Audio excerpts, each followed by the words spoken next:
Hi there folks, and welcome to video number 157. This video is on enlargement, and the keywords I got for you are enlargement and scale factor. So an enlargement is when you make a shape bigger or smaller in a space or in a grid. And the scale factor is the thing that makes it bigger or smaller. Now if you get a positive integer, that is going to make your enlargement bigger, your shape bigger. The starting one that you get is going to be a bigger thing, right? And that's a similar transformation. The other three transformations are congruent transformations because they are the same shape and the same size. Similar transformations, i.e. the enlargements, they are the same shape but they are the different size. If you use a fraction, then you will be getting a smaller enlargement, right? The resultant shape that you get will be smaller than the original one if you enlarge by a scale factor of a fraction. Okay. Now, the method states to enlarge a shape or describe an enlargement, you need two things. The scale factor, not always two things, but you do need two things if you need to do the hardest stuff. Scale factor is what you need, which is how many times bigger the shape will be. And you need the center of enlargement point. And that's where the enlargement comes from. And that will be in a grid, that will be a coordinate. Okay. You will need to use projection lines to find that center of enlargement point when you're required to describe the transformation. Okay, let's get on with question number one. Let's zoom into this one. Okay. So we've got to, and I'll zoom back out because that's a rubbish zoom in. Let's do a better zoom in. So enlarge shape A using a scale factor of 3, first of all, and then label it B. Now, we can choose wherever we want to do this enlargement. It doesn't matter where it actually goes, all right? Now, you can see that this length here, this dimension, whatever you want to call it, this width, all right, 1 down, right? I need to multiply that 1 by 3, so I'm going to make it 3 down. 3 squares down, right? This length here, this dimension on this rectangle is 3 across, so I'm going to multiply that by 3. So 3 lots of 3 is 9. There's 1 lot of 3. There's 2 lots of 3. There's 3 lots of 3. All right? Then draw your 3 squares up. Then draw your 9 squares back to the original starting point, and you've got your shape drawn. Doesn't matter where you draw it because there is no center of enlargement point on this particular question. All right? Label it B. Pretty simple stuff. Right, let's look at the second question, B. B needs to be half, scale factor of a half. I'm going to label that one C. So what we need to do, we might need to zoom in a little bit more on this one actually, see if it will work. So this dimension here is 1 down. I need to be half down, so I'm going to go half a square down. Doesn't want me to draw exactly a half, just a tiny little bit over a half, which is irritating, to say the least. There we go. Right, so we've got half a square drawn. Right, then we're going to go, instead of going 3 across, we need to go 1.5 across, because half of 3 is 1.5.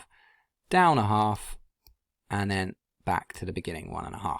Okay, so that shape there is, if I put a nice neat C in there, that is my shape C. Then I'm going to zoom out of that, and you can see that that shape, or the dimensions on it, are half the size, right?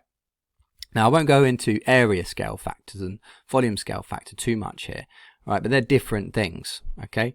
So you'll see that the area of B is a lot more than 3 times bigger than the area of A. There's 3 squares in that, right? 1, 2, 3, 4, 5, 6, 7, 8, 9, 16, 18, 19, 21, 22, 23, 24, 25, 27 squares in that, all right? So that's 9 times bigger than this, all right? And there is a connection there. We'll go into that in a different video.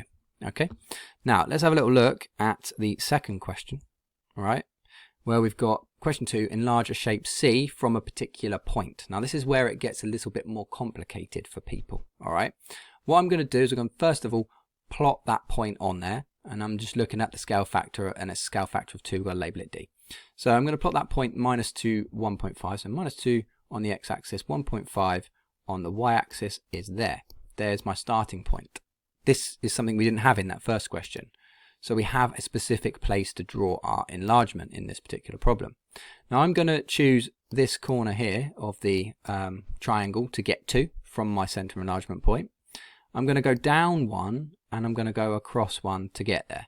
Okay, so down 1 square, across 1 square, that's a half a unit on this axis. All right, but I'm just going to call it one square. All right, and because counting the squares is an easier thing to do, I think, than referring to the units, but there we go.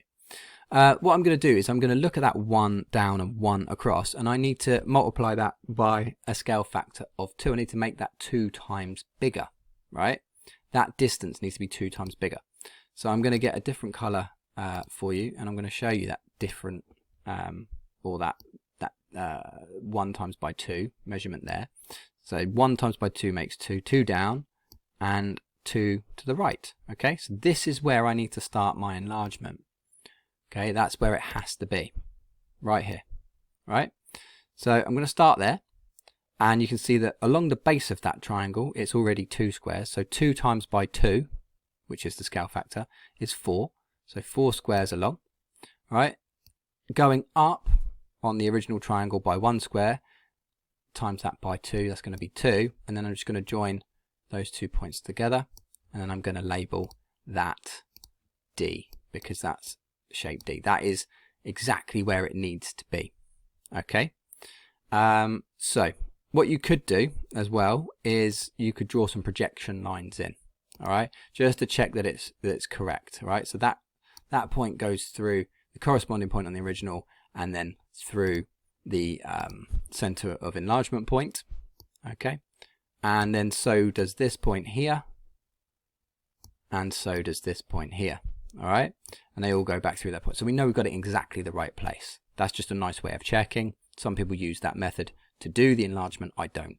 I like to count the squares and then get it in the right place, and then check using the projection lines. All right, I'm just going to erase that for a second, and then I'm going to draw that shape back in, because we need that for question B. All right, it says I've got to draw shape, had to put shape B in there. So that was from there, 1, 2, 3, 4, sorry, shape D in there. That had to be there, all right, for question B, because we've got to enlarge shape D from point -3, 1 by a scale factor of 1/4. All right, so we're not worried about C at the moment. I'm going to do that in the red. There we go. Plot that point. -3, 1 is there. Lovely. All right, and then I'm going to go with my line, and I'm going to go with the red line again. I'm going to go down by 1 and 1, 2, 3, 4 across. 1 down, 4 across. Right, which will become, and I won't be able to draw this unfortunately, 1/4 down and 1 across. Okay, imagine I've got 1/4 down there. All right, that's where I'm going to start my enlargement, and I'm going to do that with the blue shape line tool. All right, now 4 along the base becomes 1 along the base. 1/4 of 4 is 1. Okay, up by 2, so that's going to half that and half it again. It's up a half a square is what we need to go. So that's 1/4 of a square, and that's half a square. That's as good as I can get it. Unfortunately, it just goes just over. Right, and then I'm going to join that back to the starting point. Okay, so that shape is 1/4 of the size of that shape, or the dimensions are 1/4 of the size. Okay, and that I'm going to have to label E very carefully. All right, that doesn't look like an E, but trust me, that's an E. All right, there we go. There's that done. Pretty tricky, but just make sure you're getting it in the right place. Okay, let's have a look at question number 3. So I'm just going to get rid of that, move that over, and describe fully the single transformation that maps A onto B. Now this is where we need to use those projection lines, so I'll have a little zoom in on this one as well. Then we'll find the point that we need to, center enlargement point. Right, there we go. So zooming in there, let's have some orange lines. So we're going to go from this, and we'll have some straight lines as well. From this point, this corner here, all right, of the triangle B, and we're going to go through the coordinate, through the whatever that coordinate is there, 1, 2, all right, the corner of A, and then like that. All right, we're going to join this point B to the corresponding point on A, and then through there. And what we've seen there is the 2 lines are crossing. They are intersecting at a particular coordinate, which is 4, 3. Now, if we do that for the last point on B, which goes through A, that should go through exactly the same point, and it does. So what we have found there is the center of enlargement point. That is it. All right, and I will mark that there with the freehand tool with an X. All right, so there's my center of enlargement point. It is 4, 3.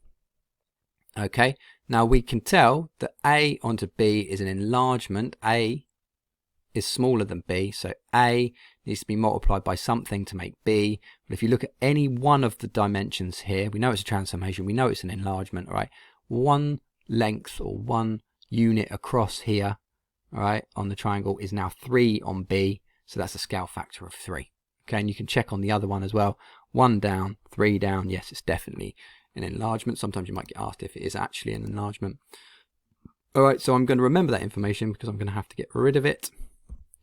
And I'm going to zoom out, and that's going to go because I need to write it down.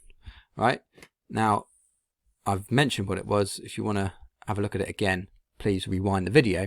But this, again, it says transformation, so this time we know it's an enlargement from the center of enlargement point of 4, 3. Okay, by scale factor of 3. Okay, that all of that information is relevant. Enlargement needed to be stated, 4, 3 needed to be stated because that's where it's enlarged from, and scale factor of 3, how many times bigger it is.